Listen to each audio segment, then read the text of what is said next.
ইস্যুর জমিনের সূত্র। তাহলে তখন চেন্ডু ভাই বললো যে তুমি ভিতরে অনেক ব্যবসা বাণিজ্য করো, অনেক কিছু করো, তুমি আমাদেরকে কিছু প্রাধান্য দেয় না। আমি বলি আমি কি করি, আমি কেস মামলা খেয়েছি, আমি কোনো প্রাধান্য আমি কেমনে, আমি 17 বছর জেল কেটেছি,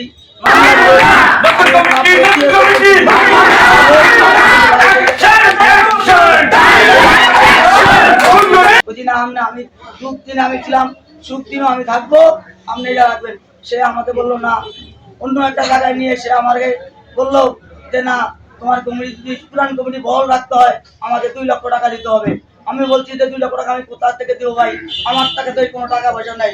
কিন্তু আমি তার কাছে কথা বলে 12:30টার দিকে চলে আসি। আজকে কারা নতুন কমিটি ঘোষণা করছে? কে এই নতুন কমিটি দিল?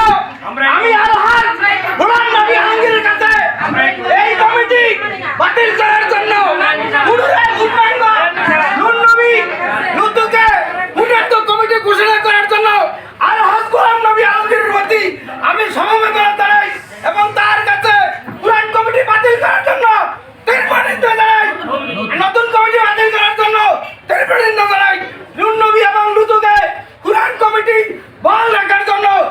কমিটিতে বাদ দিছে, কি আরে বাদ দিল, কি করলো না করলো আমার জমিনের বিষয়। তবে তসলিম ভাই আমারে অনেক হুমকি দিছে, 2 লক্ষ টাকা চাইছে, 2 লক্ষ টাকা চাইছে, দেই নাই। এরপরে কয় তুই জমিন না দিলে তুই জেল খাটতে খাটতে মরবি।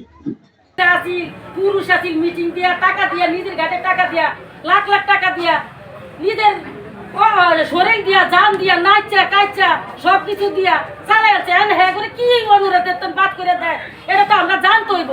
আমরা দীর্ঘদিন ধরে জানি হেরা আমাকে সেক্রেটারি, এখন আমাকে ভাই আমাকে মহিলাদের দিকে চাইছে বিএমপি টিকে রাখছে হেরা।